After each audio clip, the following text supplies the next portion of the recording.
윤석열 국민의힘 대선 후보가 홀로서기 시험대에 올랐습니다. 민심을 제대로 파악하지 못했다며 선대위 해체를 선언했습니다. 윤석열 후보는 김종인 총괄선대위원장과도 결별했습니다. 김종인 위원장도 그 정도 정치적 판단 능력이면 같이 할 수 없겠다며 불쾌감을 나타냈습니다. 대선을 63일 앞두고 사상 초유의 선대위 해체 사태를 맞은 국민의힘, 아는 기자에서 자세히 분석합니다. 거액을 횡령한 오스템 임플란트 직원의 흔적이 채널A 취재 결과 속속 드러나고 있습니다. 해당 직원이 잠적하기 전 가족에게 증여했거나 대출금이 상환된 건물이 최소 4채로 확인됐습니다. 단독 보도합니다. 승객 300명이 탄 KTX가 충북 영동 터널 안에서 탈선했습니다. 이 사고로 7명이 다쳤습니다. 아찔했던 사고 상황 취재했습니다. 깜깜한데 좀 불꽃이 약간 이렇게 간헐적으로 튀는 모습이 있었고, 그리고 이제 옆에 창문 막 깨지고 그런. 북한이 탄도미사일로 추정되는 발사체를 동해상으로 발사했습니다. 그러나 문재인 대통령은 대화의 끈을 놓아선 안 된다며 오히려 대화를 강조했습니다.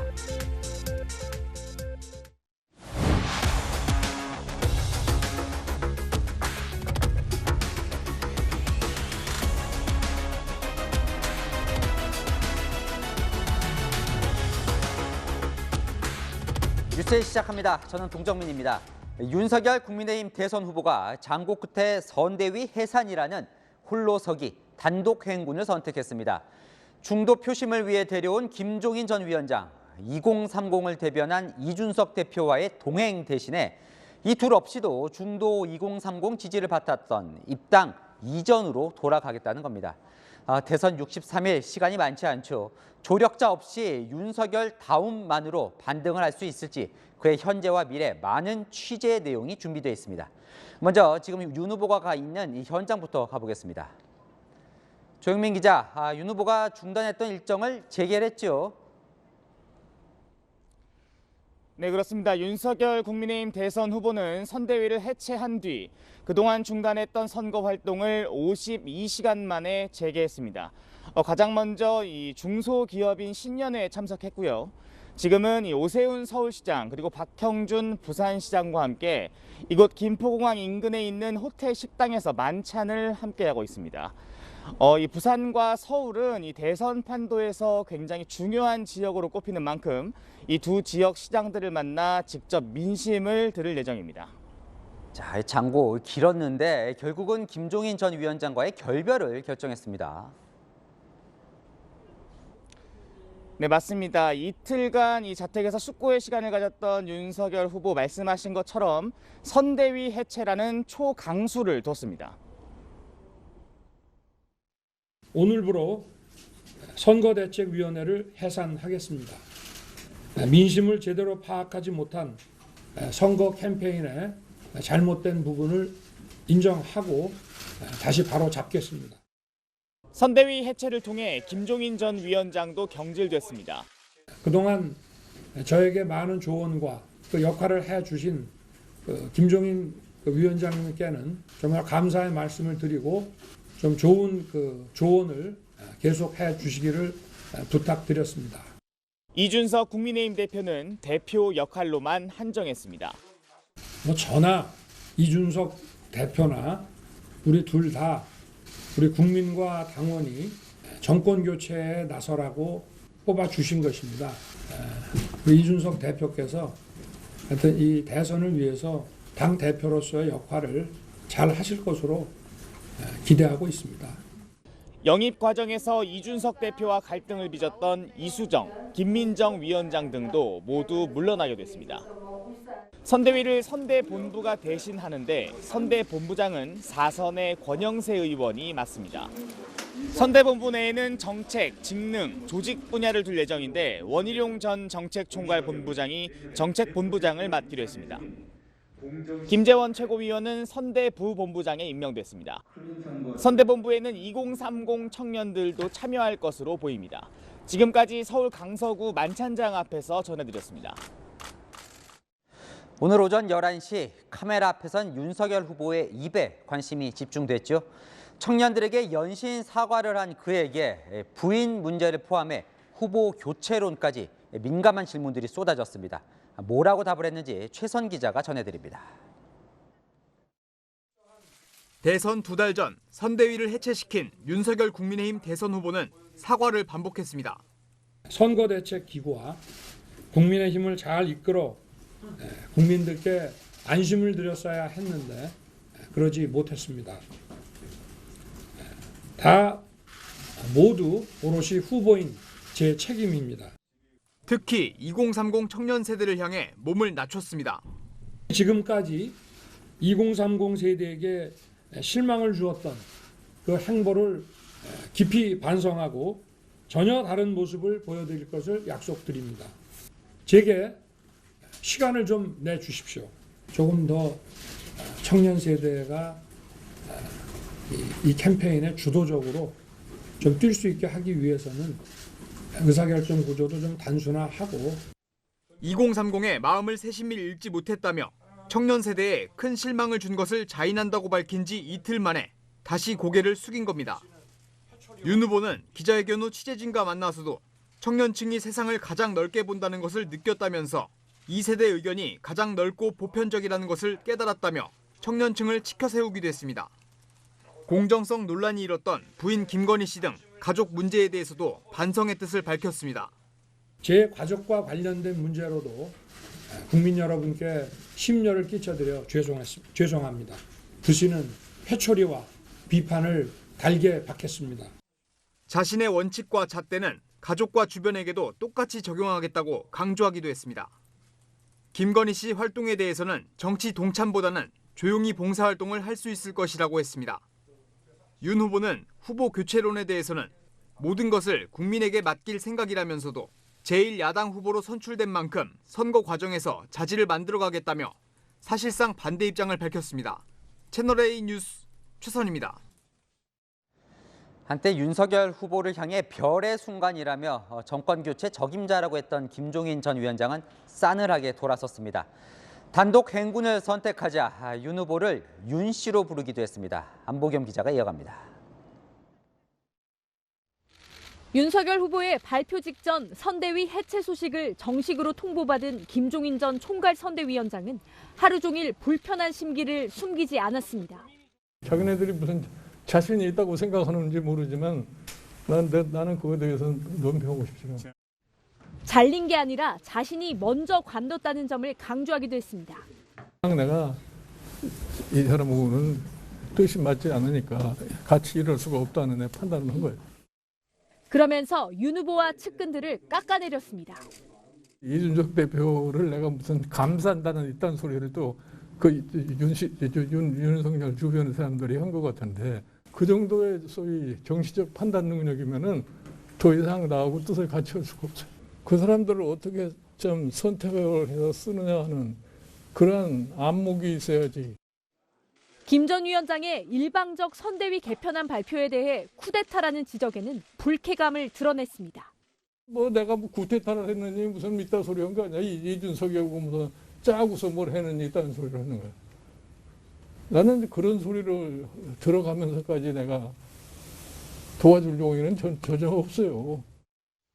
선대위가 해체됨에 따라 선대위 내에서 김종인 사단으로 불렸던 금태섭 전 의원과 정태근 전 의원, 그리고 김근식 경남대 교수도 함께 물러나게 됐습니다. 채널A 뉴스 안보겸입니다. 아직 윤석열 후보에게 남은 숙제가 있죠. 이준석 대표와의 관계인데요. 오늘 오전까지만 해도 이준석에게 어떻게 뒤집어 씌울까만 고민하고 있다며 윤 후보 주변을 강하게 비판했던 이 대표. 오후 들어서 달라진 모습을 보였습니다. 어떤 이유 때문인지 계속해서 이민찬 기자입니다. 이준석 국민의힘 대표는 오늘 아침까지도 이른바 윤핵관을 향해 날을 세웠습니다. 당대표가 나가가지고 말하는 데 있어서 누가 지금 제약을 겁니까? 네? 본인들이 뭔데 거기서. 본인들이 제 거취에 대해서 의견을 얘기할 수 있지만 제가 결정하는 거고. 윤 후보가 선거대책위원회 해체라는 강수를 둔 것에도 싸늘한 반응을 보였습니다. 평가할 건 없고 네. 오늘 하루 종일 어떤 일들이 일어났는지 보고 총체적 말씀드리겠습니다. 하지만 오늘 오후 권영세 선거대책본부장과 만난 뒤 태도가 달라졌습니다. 개편의 방향성은 큰 틀에서 봤을 때는 제가 주장해왔던 것과 다 있는 부분이 있다 이렇게 생각합니다. 그래서 상당한 기대를 가지고 지켜보고 있습니다. 공개 비판을 잠시 멈춘 건데 이 대표는 윤핵관들에 대해서만 센 언급을 했던 것이라고 설명했습니다. 다만 윤 후보를 당 대표로서 적극적으로 도울 수 있는 환경이 되는지 권 본부장에게 연습 문제를 냈다고 했습니다. 연습 문제 어떻게 풀어주시느냐에 따라 가지고 앞으로 신뢰관계나 아니면 협력관계가 어느 정도의 결합도를 가지고 이루어질 수 있을지 판단할 수 있을 것 같습니다. 사회적 약자를 만나는 일정을 제안한 건데 윤 후보 측은 논의 중이라고 밝혔습니다. 이 대표는 또 홍보 관련 아이디어도 제시한 것으로 알려졌습니다. 이 대표의 거취를 두고 압박을 가하려던 의원 총회와 중진 의원 연석회의는 일단 연기됐습니다. 윤 후보의 결단이 당내 갈등에 묻힐 수 있다는 전략적 고려 때문인 것으로 알려졌습니다. 채널A 뉴스 이민찬입니다. 나홀로 중도층과 2030 표심을 끌어모아야 할 윤석열 후보는 경쟁자였던 홍준표 의원에게 SOS 손을 내밀었습니다. 홍 의원에게도 저희가 손을 잡을지 물어봤는데요. 안철수 국민의당 대선 후보와의 연대나 단일화도 다시 주목받고 있습니다. 유준 기자입니다. 윤석열 국민의힘 대선 후보는 치열한 당 경선을 치렀던 홍준표 의원에게 지원을 요청했습니다. 홍 의원은 현재 대구 선거대책위원회 고문을 맡고 있지만 윤 후보에 대한 공개 지원은 하지 않고 있습니다. 우리 국민의힘의 모든 분들의 힘을 합쳐서 더 같은 생각으로 단일 대우로서 이 선거를 치러야 되기 때문에 필요한 어떤 모든 일들은 제가 할 것입니다. 홍 의원은 채널A 통화에서 역할론에 대해 구체적인 언급 없이 대구 선대위에서 이미 열심히 돕고 있다고만 했습니다. 후보에게 방향을 제시하고 문제점을 지적하는 역할을 하고 있다는 취지였습니다. 홍 의원은 윤 후보 기자회견 후 자신이 개설한 청년 소통 사이트에 청년층 지지를 얻기 위한 방안으로 진심 어린 소통, 본인과 처갓집 리스크 해소부터라는 글을 올리기도 했습니다. 안철수 국민의당 대선 후보와의 연대나 단일화 논의도 본격화될 수 있다는 전망이 나옵니다. 안철수 후보의 부정적이었던 김종인 전 위원장과 이준석 대표가 물러났기 때문입니다. 윤 후보와 안 후보는 일단 조심스런 분위기입니다. 단일화 얘기라는 것을 지금 선거 캠페인을 서로 벌이고 있는데 그것은 정치 도의상 맞지 않는 일이라고 저는 생각합니다. 저는 제가 정권 교체의 주역이대로 나왔습니다. 따로 지금 어떤 후보님들과 만날 계획은 잡혀 있지 않습니다. 중도층과 청년층을 상징하는 김종인 전 위원장과 이준석 대표의 자리를 홍준표 의원과 안철수 후보가 대신할지 결과가 주목됩니다. 채널A 뉴스 유주은입니다.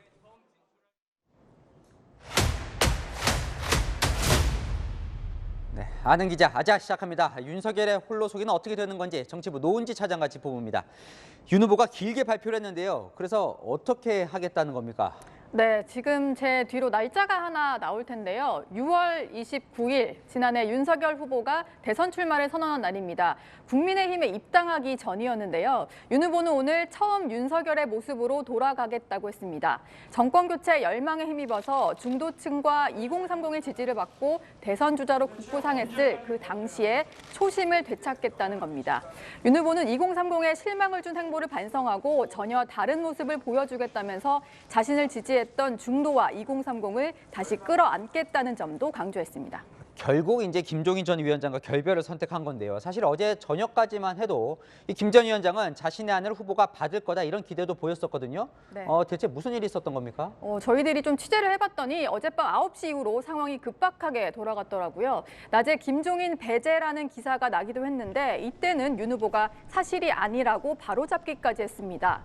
윤 후보와 김종인 전 위원장 사이에 연락책을 맡았던 임태희 전 총괄상황본부장이 어젯밤에 김 전 위원장을 만났는데 이때까지도 김종인 배제 사실은 통보되지가 않았습니다.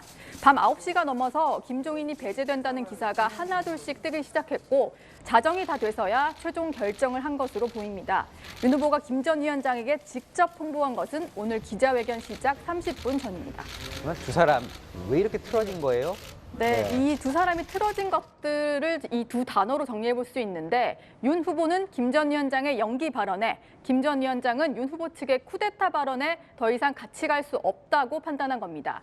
김 전 위원장이 후보는 연기만 해달라고 한 것에 대해서 윤 후보 일단 이렇게 말했습니다. 연기 발언은 저는 뭐 나쁜 뜻은 아니라고 생각합니다. 후보를 비하하는 듯한 그런 입장에서 하신 말씀은 아니라고 저는 생각합니다. 말은 이렇게 했지만 속내는 달랐는데요. 어제 윤 후보의 표현을 빌리자면 뭐 이런 양반이 다 있나면서 계열사 사장이 그룹 전체를 흔들겠다며 내가 결정했으니 그룹 대표는 그냥 따라라. 이게 말이 되냐고 불쾌감을 나타냈다고 합니다. 반면에 김 전 위원장이 발끈한 건 바로 쿠데타라는 단어 때문인데요. 김 전 위원장이 후보와 상의하기 전에 선대위 개편을 발표한 걸 두고 윤 후보가 이건 나에 대한 쿠데타라고 했다는 말이 전해졌고 김 전 위원장이 이렇게 반응한 겁니다. 무슨 상황이니 쿠데타니 내가 무슨 목적으로 해서 쿠데타라고 했어. 무슨 뭐 내가 뭐 쿠데타를 했느니 무슨 이딴 소리 한 거 아니야. 이준석이하고 무슨 짜고서 뭘 했느니 이딴 소리를 하는. 자, 일단 오늘 발언 수위는 센데요. 완전한 결별입니까? 두 사람은? 네, 김 전 위원장은 일단 윤 후보가 쇄신안 발표하기 직전에 전화한 것에 대해서도 인사치레다 이렇게 선을 그었고 별로 조언해 줄 것도 없다고 했거든요. 결별로 보면 될 것 같습니다. 선대위에서 활동한 김 전 위원장 측 관계자는 퇴로를 열어줘서 오히려 고맙다. 5년 만에는 정권 교체를 못한다면서 차라리 잘 됐다는 분위기까지 내비치고 있습니다. 냉정하군요. 자, 윤석열 후보요. 내일 이제 선대본부를 누구와 함께 꾸릴지 발표를 한다고 예고를 했는데 누구를 염두에 두고 있습니까? 네, 일단 발표된 것들이 좀 있는데요. 권영세 선거대책본부장이 당 사무총장을 겸임하고 원희룡 정책본부장까지는 발표가 됐습니다. 또 임태희 전 본부장도 합류할 걸로 보이는데요. 윤 후보가 2030 청년 세대를 주도적으로 참여하게 하겠다고 한 만큼 기존에 임명된 청년 보좌역들이 비중 있는 역할을 하게 될 걸로 보입니다. 그동안 인재 영입하다가 여러 잡음도 많았기 때문에 그런 식의 영입쇼는 하지 않겠다고 합니다. 자, 이제 관심은 이제 이준석 대표로 쏠립니다. 윤석열 후보는 그래서 이 대표는 어떻게 하겠다는 건가요? 네, 일단 이준석 대표 사퇴 여론에 대해서 윤 후보는 내 소관밖의 일이라면서 당대표의 역할만 주문했는데요. 더 이상 분란 일으키지 말고 대표 업무에 충실하라는 압박으로 볼 수 있습니다. 국민의힘에서는 이 대표의 영향력이 줄어들 것이라는 얘기도 나오는데 선대본부에 청년을 주도적으로 참여시키는 만큼 청년층을 대변하는 이 대표의 역할 자체가 자연스럽게 줄어들 거라는 겁니다. 윤 후보가 오늘 이제 승부수를 던진 건데 국민의힘 내부 좀 이게 평가나 분위기는 어떻습니까? 네, 제가 오늘 뭐 의원이나 당직자, 보좌진들 전화를 쭉 돌려봤는데요. 후보를 연기나 하는 허수아비로 만들었으니까 김 전 위원장과의 결별은 불가피한 수순이었다. 또 대선까지 시간이 없으니까 빨리 상황을 정리한 건 잘했다는 반응이 많았습니다. 하지만 구체적인 쇄신 방향이 빠진 건 문제라는 지적도 있었습니다. 자, 아는 기자 이제 아자에 들어온 시청자 질문 답을 좀 해주시죠. 자, 오늘 이 승부수로 떠난 지지자들이 다시 결집을 할 것으로 보냐 이렇게 질문이 왔습니다. 네, 일단 좀 생각을 해봐야 될 것 같습니다만 앞으로 윤 후보가 보여줄 모습에 달려있다 이렇게 볼 수 있겠습니다. 일단은 내일 공개할 선대본부 구성이 그 1차 시험대가 될 것 같은데요. 소위 그 밥의 그 나물이다 이런 얘기가 안 나오게 해야 할 것 같고요. 사과가 말뿐이 아니라 진심이었다는 것을 보여줘야겠죠. 2030을 위한 것이나 또 가족 문제에 대한 인식이나 이런 것들에 대한 윤 후보의 근본적인 인식 변화를 유권자가 느껴야 할 겁니다. 그 성적표는 이달 말 설 연휴 직전에 나오는 여론조사 결과가 될 것 같습니다. 이달 말 조사에서 반등을 이뤄내지 못하면 선거는 어렵게 진행되겠죠. 자, 이런 질문도 많았습니다. 이거 참 아까 뭐 리포트도 좀 전해드렸지만 안철수 후보와의 단일화 가능성은 진정 없는 것이냐. 네, 그 답도 역시 설 연휴 직전에 나올 여론조사 성적표에 달려있다고 답변을 드리고 싶은데요. 윤 후보가 단일화를 고민하냐는 질문에 모든 걸 국민에게 맡길 생각이라고 했거든요. 설 연휴 전까지 지지율을 회복하지 못하고 또 단일화가 필요하다는 여론이 높아진다면 막판 승부수로 생각해 볼 수도 있을 겁니다. 정치는 움직이는 생물이라고 하니까요. 네, 지금까지 정치부 노은지 차장이었습니다. 민주당 분위기는 어떨까요? 국민의힘 선대위 해체 소식이 들리자 내부 단속에 들어갔습니다. 이 상황에서 자만하거나 실수할 경우 오히려 치명타가 될 수 있다고 판단한 겁니다. 국민의힘과 다른 후보와의 단일화 변수 등에도 촉각을 곤두세우고 있습니다. 민주당 동향은 전혜정 기자가 취재했습니다. 더불어민주당은 국민의힘 선대위 해체 소식에 자세를 낮추며 SNS 자제령부터 내렸습니다. 상대당의 자중질환이 우리 당의 능력과 승리를 보장하는 것은 아닙니다. 특히 기분에 취해서 SNS에 치기 어린 글을 올리거나 오만한 자세를 보여서는 안 될 것입니다. 대선까지 60여일밖에 남지 않은 데다 단일화 등의 변수로 보수가 다시 결집할 수 있다고 보기 때문입니다. 저쪽은 뭐 지지율이 워낙 기반이 좋으니까 보수층 또 전열만 정비하면 무섭죠. 이재명 대선 후보 또한 몸을 낮췄습니다. 정말 민심이란 하늘의 뜻처럼 두려워해야 되는 것이라고 생각합니다. 국민들께서 전적으로 저희를 지지해서 나타난 현상은 아니라고 보기 때문에 선대위 인원 30%를 지역구로 파견하는 추가 개편을 조만간 단행하고 지방선거 공천의 대선 기여도를 반영하는 등 전열 정비에도 집중했습니다. 일각에선 윤석열 후보가 김종인 전 총괄선대위원장을 배제한 데 대해 비판을 쏟아내며 국민의힘 동향에 촉각을 세웠습니다.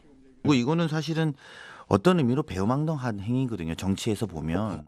윤석열 저쪽 당의 그 시기가 발표를 했는데 선대위를 해산한답니다. 찌라시에 돌던 본인 사퇴는 또 안 하고. 윤 후보가 오늘 토론 가능성을 열어둔 데 대해선 토론에 적극적으로 참여해달라고 촉구했습니다. 채널A 뉴스 전혜정입니다. 이재명 민주당 후보는 새해 첫 일정을 호남에서 시작하며 원팀을 과시하기도 했습니다. 이낙연 전 대표와 나란히 광주를 찾은 겁니다. 윤수민 기자가 보도합니다. 이재명 더불어민주당 대선 후보와 이낙연 전 대표가 광주에서 손을 맞잡았습니다. 국가비전 국민통합위원회의 공동위원장을 맡은 두 사람은 국민의힘 선대위 해체를 겨냥한 듯 통합을 강조했습니다. 더불어민주당과 개혁민주진영의 통합과 연대의 정신을 우리는 힘을 합치고 있습니다. 그 이전에도 이런 일은 없었다고 합니다. 우리는 상생과 통합의 새로운 역사를 만들어갈 것입니다. 그 일 또한 민주당과 이재명 후보가 해낼 것이다. 이 후보는 이 전 대표를 치켜 세우기도 했습니다. 우리 진영 내에 가장 우수한 경륜과 또 경험, 또 학식, 역량을 가지신 우리 이낙연 후보님을 빼고 어떻게 다음을 도모하겠습니까? 두 사람의 원팀 행보에 지지자들은 더불어 원팀이라는 현수막과 깃발을 내걸고 환영했습니다. 새해 첫 원팀 행보를 광주에서 시작해 지지층 결집으로 상승세를 이어간다는 전략입니다. 당선 가능성이 높은 40% 후반대 지지율 확보를 위해서는 호남 결집이 필수적이라는 판단입니다. 민주당은 지난 19대 대선 당시 문재인 후보가 광주에서 얻은 61% 득표율을 넘어 18대 대선 때 얻은 92% 득표율을 목표로 하고 있습니다. 이번 주말부터는 버스, 지하철을 이용해 시민들을 직접 만날 예정입니다. 채널A 뉴스 윤수민입니다. 직원이 1,880억 원을 횡령하고 잠적한 오스템 임플란트 사건 속보입니다. 사라진 직원은 수백억 원의 금괴도 산 것으로 알려졌고 여러 사람의 계좌로 돈이 거쳐가는 것으로 드러났습니다. 경찰은 공범 가능성도 수사 중입니다. 김승희 기자입니다. 4층 상가주택 건물 앞에 정차된 회색 승합차. 오스템 임플란트 직원 이모 씨의 행방을 쫓는 경찰 수사관들이 타고 온 차량입니다. 경찰의 수사 범위는 회사 돈의 사용처로 확대되고 있습니다. 이 씨는 1kg짜리 금괴 수백억 원어치를 구매한 것으로 알려졌습니다. 1kg짜리 금괴는 8천만 원 넘는 가격에 거래됩니다. 경찰은 이 금괴들을 어떻게 운반해서 어디로 가져갔는지 추적 중입니다. 특히 횡령액이 거쳐간 경로 중에는 이 씨 말고도 다른 사람 명의의 계좌도 있는 것으로 전해졌습니다. 경찰은 이들도 공범일 가능성을 열어두고 수사 중입니다. 문제는 계좌를 동결하더라도 자금을 환수하기까지는 상당 기간이 걸릴 수 있다는 겁니다. 계좌를 동결시키는 것처럼 막아두는 건 할 수 있는데 그 외에서 선제적으로 막 집행을 한다거나 그런 거는 조금 힘들어요, 아직. 이 씨를 검거한 뒤 재판에서 유죄가 확정된 뒤에야 환수 절차가 시작되기 때문입니다. 오스템 임플란트 측은 주주들에게 사과했습니다. 뼈저리게 반성하고 완벽한 재발 방지 대책을 수립하겠다고 밝혔습니다. 경찰은 이 씨가 아직 국내에 머물고 있다고 보고 행방을 추적하는 데 주력하고 있습니다. 채널A 뉴스 김승입니다. 회사 돈의 사용처로 의심되는 정황을 채널A가 추가로 취재했습니다. 어제 아내에게 건물을 넘기고 이 건물에 대한 대출금이 상환됐다고 전해드렸는데요. 이뿐만 아니라 여동생과 처제 부부에게도 건물을 증여했고 대출금 역시 상환된 사실이 확인됐습니다. 이어서 성혜란 기자의 단독 보도입니다. 파주시에 있는 4층 건물. 오스템 임플란트 직원 이모 씨가 지난달 21일 처제 부부에게 증여한 상가 주택입니다. 앞서 아내에게 증여한 상가 주택과는 1.2km 떨어져 있습니다. 처제 부부에게 넘어간 상가 주택에는 채권 최고액 3억 5천만 원 상당의 근저당권이 설정돼 있었습니다. 그런데 대출금을 모두 상환해 근저당권이 말소된 날짜는 지난달 27일. 아내에게 넘긴 건물의 근저당권 말소일과 같은 날입니다. 근저당이 말소된 건물은 이뿐만이 아닙니다. 공교롭게도 여동생이 소유한 건물 채무도 같은 날 상환됩니다. 은행 관계자는 건물 세채 관련 채무가 같은 날 계좌이체로 상환됐고 다음 날 대리인 한 명이 근저당권을 말소하려고 찾아왔다고 기억했습니다. 이 밖에 여동생에게 또 다른 건물 한 채가 증여됐습니다. 이 씨가 오스템 임플란트에 입사한 이듬해부터 가족 회사를 운영한 정황도 포착했습니다. 부동산 중개와 대리업을 하는 회사인데 이 씨 부부와 여동생이 이사로 올라 있었습니다. 아드님 관련해서는 연락은 따로 안 되는 상황이신가요? 이 씨는 지난해 11월 30일 가족 회사 이사직에서 물러났습니다. 이후 자기 소유 부동산을 가족에게 넘기기 시작했는데 잠적 한 달 전부터 신변을 정리하기 시작한 걸로 보입니다. 채널A 뉴스 성혜란입니다. 북한이 새해 시작부터 탄도미사일 무력 도발을 감행했습니다. 명백한 유엔 결의 위반이죠. 특히 이번엔 기존 탄도보다 훨씬 위협적인 이 극초음속 탄도미사일 가능성이 있습니다. 그런데도 문재인 대통령은 남북 철도를 연결하는 착공식에 참석해서 대화를 강조했습니다. 강은하 기자가 보도합니다. 오늘 아침 8시 10분쯤 자강도에서 동해상으로 날아간 발사체는 유엔 안보리 결의를 위반한 탄도미사일입니다. 그 부분에 대해서는 지금 한미가 긴밀히 공조해서 좀 섬세하게 접근을 하고 있습니다. 지난 9월 북한이 처음 시험 발사한 극초음속 미사일 화성 8형도 자강도 룡림군 일대에서 출발했습니다. 북한의 무력 시위는 지난해 10월 SLBM 발사 이후 78일 만입니다. 하지만 비행 궤도를 추적한 군 당국은 이번 발사체 궤적이 일반적인 미사일과 달라 새해 첫 시험에서 실패했을 가능성도 열어두고 있습니다. 정부는 서훈 국가안보실장 주재로 NSC 긴급회의를 열고 우려를 표명하면서도 도발이란 표현은 사용하지 않았고 북한과의 대화 재개를 강조했습니다. 북도발 3시간 뒤 남북철도 연결 사업 일환인 동해선 착공식에 참석한 문재인 대통령은 미사일 발사를 언급하면서도 평화를 11번이나 강조했습니다. 남북 관계의 정체가 더 깊어질 수 있다는 우려가 있습니다.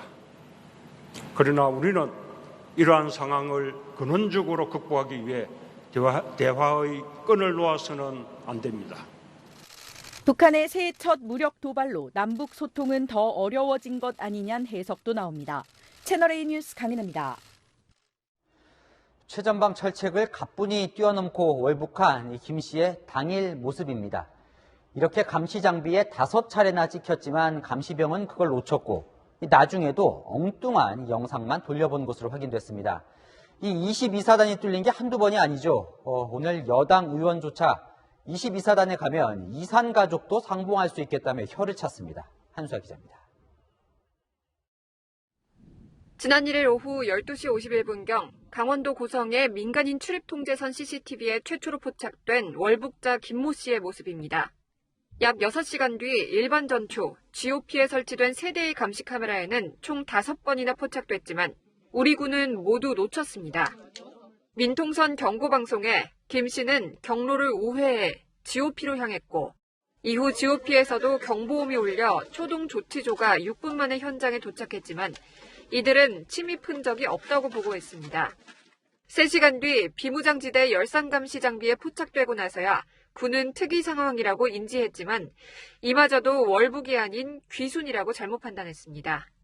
오판에 제동이 걸리지 않은 것은 GOP CCTV 기록 장치조차 오류가 났기 때문입니다. 장치 내 시계가 실제보다 4분 빠르게 설정돼 군은 경보음이 울린 시간보다 4분 전에 엉뚱한 영상만 확인하고 이상이 없다고 판단한 겁니다.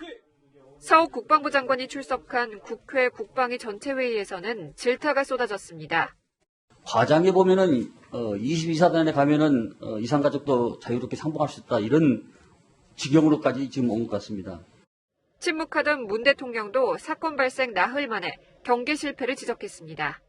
이런 상황이 반복되는 점에 대해 군은 특별한 경각심과 책임감을 가져야 한다고 말했습니다. 채널A 뉴스 한수아입니다. 서울을 출발해 부산으로 가던 KTX 열차가 충북 영동터널 인근에서 탈선했습니다. 객실 유리창이 깨지고 짐이 떨어지며 승객들이 다쳤습니다. 김태영 기자입니다. 승객들이 비상 계단을 이용해 열차 밖으로 탈출합니다. 객실 유리창은 온통 깨져 있고 열차 바퀴 부분이 심하게 부서졌습니다. 서울을 떠나 부산으로 향하던 KTX 산천 열차가 탈선하는 사고가 난 건 오후 12시쯤. 영동터널 구간에서 떨어진 미상의 물체와 부딪히면서 네 번째 칸이 궤도를 이탈했고 열차는 터널을 통과하자마자 멈췄습니다. 열차가 덜덜덜덜 떨리더니 불 튀는 소리가 막 들리고 터널 안에 들어갔는데 불꽃이 막 이르면서 연기도 나고. 당시 열차에는 승객 300명이 타고 있었습니다. 깨진 유리창이 튀고 선반 위 물건이 떨어지면서 7명이 다쳤고 이 중 1명이 병원으로 옮겨져 치료를 받았습니다. 코레일 측은 사고 이후 대체 열차를 투입해 승객들을 인근역으로 옮겼습니다. 미상의 물체하고 그래서 그거에 따른 충돌로 궤도 이탈한 걸로 추정을 하고요. 이번 사고로 경부 고속철도 상하행선 모두 운행에 차질이 빚어지고 있습니다. 사고 구간에서 고속철도선 대신 일반선으로 우회하면서 도착 시간이 최대 3시간 지연됐고 일부 KTX 열차는 운행이 취소됐습니다.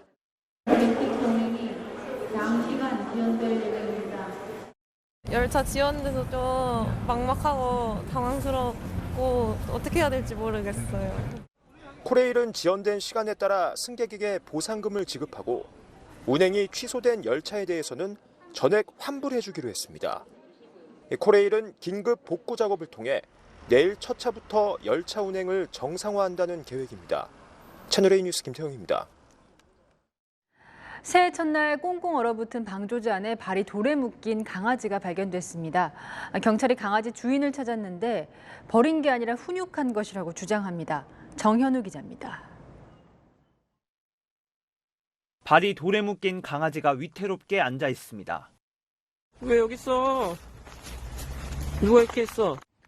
사람이 다가오자 꼬리를 흔들지만 얼음 탓에 연신 미끄러집니다. 아이고. 경기 안산시에 있는 호수 빙판에서 강아지가 발견된 건 지난 1일. 당일 안산은 영하의 기온이었습니다. 시민의 신고로 동물보호단체가 구조했는데 새해 첫날 발견돼 떡국이라는 이름을 지어줬습니다. 다행히 건강에 큰 이상은 없지만 보호단체가 SNS에 영상을 올리면서 많은 사람의 공분을 샀습니다. 어제 오전 수사에 나선 경찰은 CCTV로 50대 견주를 찾아내 소환 조사했습니다. 어렵게 오는데 저기서 낚시했어. 그러고 잊어버렸다고 한 이틀 동안 계속 찾으러 다녔어요. 견주는 강아지를 버리고 간 게 아니라고 항변했습니다. 낚시에 데려왔는데 말을 듣지 않아 훈육 차원에서 한 행동이었다고 진술한 겁니다. 보호단체 측은 황당하다는 반응입니다.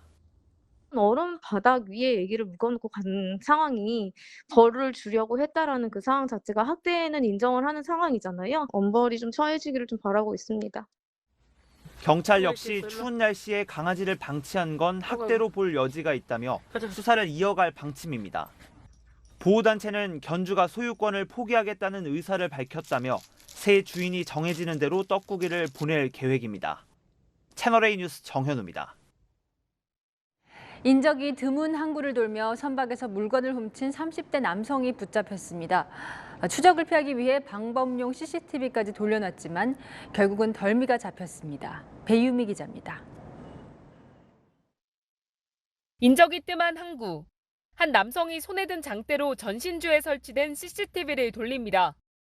항구를 비추던 CCTV는 방향이 틀어져 하늘만 찍고 있고 이 사이 남성은 정박된 배에 들어가 낚싯대를 훔쳐 나옵니다. 30대 정모 씨는 지난해 10월부터 12월까지 영덕과 울진 일대 항구를 돌며 8차례 절도 행각을 벌였습니다. 남성은 이렇게 정박된 배에서 낚싯대, 랜턴, 심지어 문어까지 종류를 가리지 않고 훔쳤습니다. 범행을 숨기기 위해 장대로 항구에 설치된 CCTV의 방향을 돌리거나 야밤에 모자를 눌러 쓴 채 범행한 뒤 렌터카를 이용해 달아나는 수법을 썼습니다. 하지만 또 다른 CCTV가 자신을 비추고 있다는 사실을 몰랐고 결국 덜미가 잡혔습니다. 방범용과 편의점 CCTV를 면밀히 분석해가지고 범행 현장에 사용되었던 렌트카를 확인했습니다. 렌트카 업체를 추적해서 실사용자를 특정해서 검거하게 되었습니다. 정 씨는 과거에도 절도 혐의로 10여 차례 처벌받은 적이 있는 것으로 드러났습니다.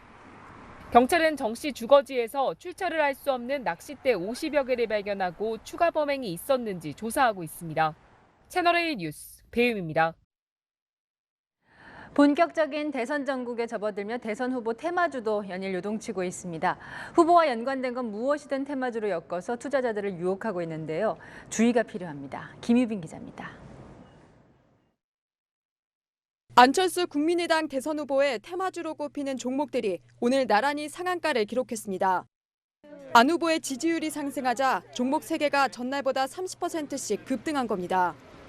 지난해 하반기 내내 지지부진했던 안랩의 주가는 안 후보의 지지율이 두 자릿수에 육박하자 20% 넘게 오르더니 올해 초에도 급등하며 일주일 새 50% 가까이 상승했습니다. 전혀 시장에 관심을 못 받으면서 주가가 아주 그냥 지지부진했었는데 요번에 다 수익을 내고 다 청산을 했습니다. 야권 일각에서 후보 교체론이 제기되자 홍준표 의원의 테마주도 오늘 상한가를 기록했습니다. 며칠 지켜보다가 경남 스틸이랑 안랩 매수했습니다. 반면 이재명, 윤석열 후보의 테마주로 분류되는 종목들은 약세를 이어가고 있습니다.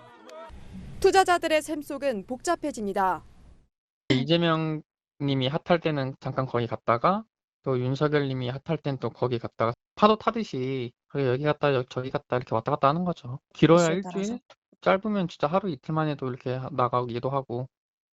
문제는 정치 테마주 대부분이 후보의 인맥 위주로 구성돼 있다는 겁니다. 후보와 전혀 관련이 없는데도 회사 대표가 같은 성씨거나 대학 동문이라는 이유로 후보 테마주로 분류됩니다. 대부분 시가총액이 작고 개인 투자자 비중이 높아 위험성도 큽니다. 정치 테마주는 공통적인 특징이 소형주들입니다. 급등락할 수 있는 얇은 투자자 기반에서 되게 정치 테마주가 나타난다고 할 수 있고요. 대통령 선거가 다가올수록 테마주의 변동성이 커질 수 있으므로 투자에 각별한 주의가 필요하다는 지적입니다. 채널A 뉴스 김유빈입니다.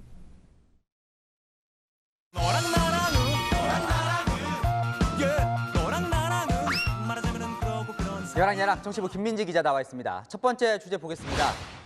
이재명, 윤석열 후보가 서로 다른 게 뭘까요? 자신감인데요. 두 후보가 조만간 토론에서 맞붙을 것으로 보이는데 서로 이 자신감을 보인 분야가 다릅니다. 윤석열 후보가 그동안 이제 토론에 부정적이었는데 오늘 보면 바뀐 것 같습니다. 맞습니다. 오늘 기자회견에서요. 이미 실무진에게 토론 준비를 지시했다 이렇게 밝혔는데요. 방점이 찍힌 분야가 있습니다. 저는 상대 후보의 대장동을 비롯한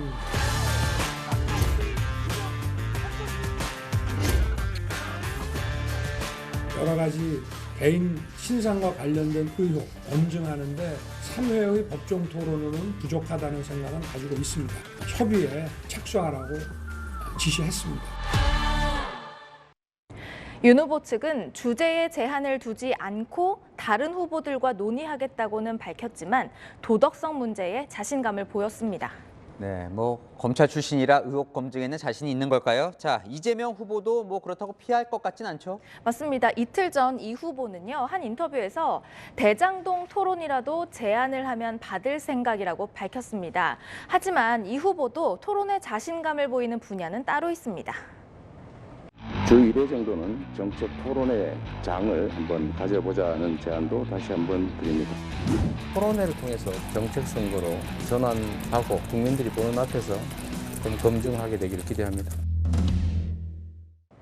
각자 자신은 있어 하지만 도덕성이든 정책이든 누가 앞서는지는 국민들이 판단하겠죠. 네, 그래도 곧 토론이 열릴 것 같아서 기대는 됩니다. 자, 네. 다음 주제 보겠습니다. 이재명 후보, 어제는 탈모 공약 이야기를 했었는데 오늘은 치아 공약을 내놨네요. 제목에 물음표가 붙었죠. 탈모 공약처럼 이거 역시 확정된 건 아닌데요. 이재명 후보가 얼마 전 건의를 받았습니다. 저희 어머니와 할머니가 임플란트를 의료보험으로 할 수 있게 해주세요. 이런 민원을 많이 듣겠는데 이게 예산 문제가 좀 걸리긴 하나 봐요. 네, 저도 검토해 보겠습니다, 진짜. 현재 임플란트는 만 65세 이상 1인당 치아 2개에 한해서만 건강보험 적용을 받는데요. 나이나 치아 개수를 확대하는 안을 검토하고 있는 겁니다. 자, 탈모는 청년층에 이 임플란트, 이 공약은 노인에 맞춘 공약이라고 하던데 네. 그래서 탈모 공약은 확정이 된 겁니까? 민주당은 조금 전에 이 탈모로 고민하는 청년들과 만났는데요. 의견을 수렴한 뒤에 공약은 이번 주 안에 발표하기로 했습니다. 탈모인들 사이에서 이 공약이 워낙 이제 히트를 쳐서요. 네. 보면 풍성한 나라를 위하여 모두를 위해 선풍적이에요. 네, 3월 9일 이 대선일을 식모일이라고 표현한 것도 눈에 띄죠. 탈모 관련 커뮤니티에는 이런 이모티콘도 등장을 했고요. 또 반응이 좋자 민주당 의원들도 신이 났는데요. 박주민, 김남국 의원 등이 홍보에 가세했습니다. 하지만 우려도 만만치 않습니다. 이낙연 캠프에 있던 이상희 교수는 탈모 공약에 매년 1,000억 원이 든다면서 건보 재정을 파탄낼 공약이라고 비판했고요. 전형적인 포퓰리즘입니다. 미용, 성형까지 급여 대상에 포함하겠다는 것으로 건보 재정을 바닥낼 것입니다. 주름 레이저 시술 뭐 이런 것들도 적용시켜달라. 주리음은 어떻게 합니까? 우리가 이제 선진국이고 상당히 이제 국부가 많이 이렇게 늘어났기 때문에 복지 선진국가로 가야 되니까. 이참에 국가가 국민 삶을 어디까지 살펴봐야 할지 격한 토론이 있으면 좋겠습니다. 네, 어쨌건 국민 삶과 관련된 토론이라 유익한 것 같습니다. 여랑야랑이었습니다. 어제 법원이 학원과 독서실에 적용할 예정이었던 청소년 방역 패스를 잠정 중단시켰죠. 보건복지부가 즉시 항고한다고 밝혔지만 대다수 업종의 방역 패스 중단 여부를 결정할 재판이 또 다가오고 있습니다. 이러다 한 해 내내 방역 분쟁이 이어질 것이라는 우려까지 나옵니다. 김민곤 기자입니다. 6년째 카페를 운영하는 점주는 청소년 방역 패스를 중단시킨 법원의 결정이 내일처럼 다가옵니다. 차이가 날 게 뭐가 있어요. 노트북 들고 와서 여기서 혼자서 계시다 가시는 분들이 얼마나 많은데요. 음식점 주인도 방역 패스를 철회해야 한다고 말합니다. 훨씬 더 많이 모이고 본시장 같은 경우 와서 일괄적으로 밥만 먹고 10분, 20분 앉아있다가 요새 말도 별로 안 해요. 법원은 청소년 방역 패스 적용을 잠정 중단했지만 최종 결론을 내릴 취소 소송은 일정조차 제시하지 않았습니다.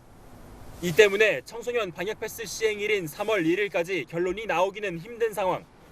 문제는 이틀 뒤로 다가온 또 다른 방역 패스 중단 재판입니다. 의사와 시민 1,000여 명이 제기했는데 대다수 업종이 이 재판 결과에 영향을 받을 전망입니다. 방역 당국은 지난해 11월 목욕탕과 실내 체육시설을 시작으로 방역 패스 적용 업종을 계속 확대해왔습니다. 청소년 방역 패스 중단 결정이 나온 기간을 고려할 때 이번 결정도 열흘 정도 걸릴 전망입니다. 자영업자들은 법원의 결정과는 별개로 단체 행동을 논의 중입니다. 방역 패스에 대해서도 별도로 가처분 신청을 할지 말지는 아직 지금 논의 중에 있어요.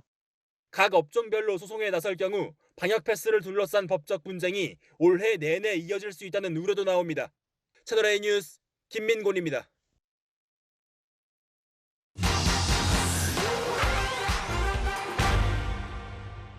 택시 먹튀라는 말 들어보셨습니까? 택시 요금을 내지 않고 그냥 도망가는 걸 이르는 말인데요. 어떤 상황인지 스튜디오로 옮겨서 확인해 봅니다.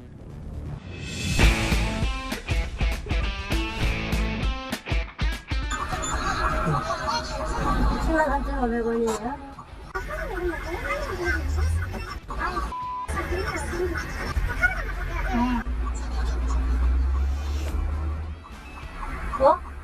지난달 경기 고양시에서는요, 인천 부평까지 택시를 이용하고 요금 46,000원을 안 내고 달아났다가 붙잡힌 중학생들도 있습니다.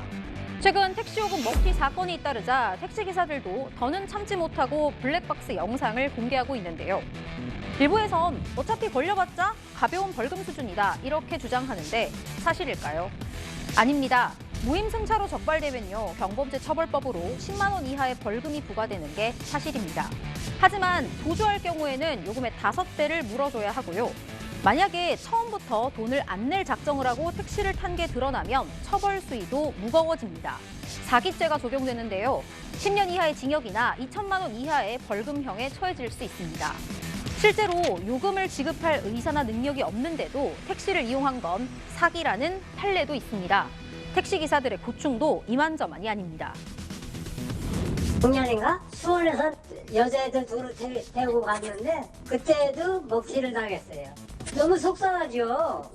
하루 열심히 해봐야 돈 10만 원, 11만 원 버는데. 꼭 하고 싶은 말도 있는데요. 사람이 사람을 못 믿으면 어떻게 하겠습니까? 근데 그런 것을 이용한다는 게 참 괘씸하죠. 요즘 젊은 사람들이 그렇게 비굴하게 살 필요는 없잖아요. 정정당당하게 좀. 경찰은 앞서 보여드린 두 사건 모두 고의성이 입증되면 사기 혐의 적용을 검토 중입니다. 지금까지 팩트맨이었습니다. 코로나 이후 2년 만에 세계 최대 가전정보기술 전시회 CES가 오프라인으로 열렸습니다. 한국 기업들 500개 업체가 참가하며 전시회를 주도하는 분위기인데요. 특히 진짜 동물같이 또 사람같이 움직이는 로봇 기술을 박정석 기자가 현장에서 보여드립니다. 정의선 현대차그룹 회장이 로봇계 스팟과 함께 등장합니다. 코로나19로 불참하다 2년 만에 다시 CES 무대에 오른 정 회장은 휴대폰처럼 로봇도 생활의 일부가 될 것이라고 강조했습니다. We ultimately want to create unlimited mobility of things with robots to support humanity. 바퀴 4개로 계단을 오르고 360도 회전할 수 있는 소형 모빌리티, 모베드도 최초로 공개했습니다. 가상공간 메타버스와 로봇을 이용하면 국내외 어디서든 원격으로 물건을 옮기고 공장을 돌릴 수 있는 겁니다. 쓰러지지 않고 장애물을 넘고 달리는 두발 로봇 아틀라스 역시 사람이 갈 수 없는 곳까지가 대신할 가능성을 보여줬습니다.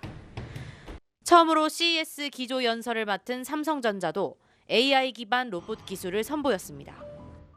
Hey, by the way, Sebastian, how's the prep for dinner going? Is the table all set? I have got it covered. Bought handy. Please set the table for dinner. 인공지능 아바타가 로봇에 지시하고 로봇은 유리그릇까지 척척 옮기며 섬세하게 식사를 준비합니다.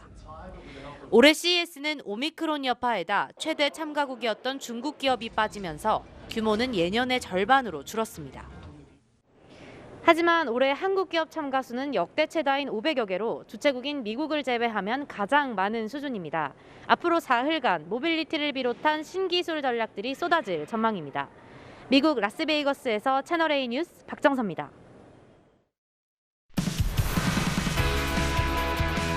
안녕하세요. 스포츠 뉴스입니다. 베이징 동계올림픽이 이제 딱 30일 남았습니다. 코로나19로 굳게 닫혀있던 진천 선수촌 문이 오늘만은 활짝 열렸는데요. 김태욱 기자가 태극전사들의 훈련장을 취재했습니다. 빠른 속도로 트랙을 질주합니다. 치열한 자리 싸움까지 훈련은 실전과 다름없습니다. 최근 심석희의 징계 파문이 대표팀을 휩쓸고 갔지만 쇼트트랙은 여전히 한국 동계올림픽의 핵심입니다. 선수들은 어려운 상황 속에서도 자존심을 지키겠다는 각오로 훈련에 더욱더 집중하고 있습니다. 역시 대한민국은 쇼트트랙이다라는 말을 들을 수 있게 선수들 모두가 잘 준비를 하고 있으니까. 중국에서 치러지는 대회라 텃세도 경계 대상입니다. 조금의 실격에 여지도 주지 않는 그런 경기를 하려고 좀 더 치밀하게 준비를 하고 있습니다. 우리 대표단은 전 종목 통틀어 금메달 1개에서 2개를 기대합니다. 하지만 선수들의 목표는 더 큽니다. 평창 올림픽 때 감동을 전해준 여자 컬링은 여전히 당찬 모습입니다. 목표를 한두 개로 잡았다고 해서 저희가 메달을 못 따고 하는 것이 아니기 때문에 그럼 열심히 하면은 좋은 결과가 따라올 거라고 생각합니다. 최근 무섭게 상승세를 타고 있는 스노보드의 이상호와 세대 교체가 한창인 스피드 스케이팅도 깜짝 메달이 기대됩니다. 채널A 뉴스 김태욱입니다. 오늘 환경부는 지난해 전국 연평균 초미세먼지 농도가 2015년 관측 이래 가장 낮았다고 밝혔습니다. 국내 정책이 효과적이었고 중국 대기질이 개선된 데다 동풍이 자주 부는 등 날씨도 도움을 줬는데요. 아쉽게도 내일은 대기가 정체되면서 중서부 지역과 일부 영남 지역은 종일 공기가 탁하겠습니다. 한편 오늘 제주 산지엔 많은 눈이 쏟아졌는데 내일 새벽까지 최고 15cm 정도 더 내리겠습니다. 일부 남부로도 눈이 살짝 오면서 빙판길이 만들어질 수 있겠습니다. 내일은 이맘때 겨울 날씨를 회복하겠습니다. 별다른 눈비 소식은 없는데요. 때문에 수도권과 동쪽은 메마른 날씨가 이어지겠습니다. 내일 아침 서울은 영하 5도, 대구는 영하 1도로 심한 추위는 없는데요. 한낮에 서울은 4도, 대전은 6도까지 오르겠습니다. 당분간 한파는 쉬어가지만 먼지가 기승을 부리겠습니다. 날씨였습니다. 법원이 백신 미접종자들 방역 패스 정책에 제동을 걸었죠. 기본권 침해라고요. 임신부들까지 마트도 못 가게 한 것도 논란입니다. 감염병 최고 권위자인 중앙임상위원장은 바이러스 종류도 바뀌고 그 사이 백신 치료제도 나왔는데 우리 방역 지침만 2년 내내 그대로라고 지적합니다. 무조건 조이는 거 말고 좀 더 스마트한 방역은 안 될까요? 국민들 방역 패스 업데이트 하듯이요. 마침표 찍겠습니다. K 방역도 업데이트 뉴스 마칩니다. 감사합니다.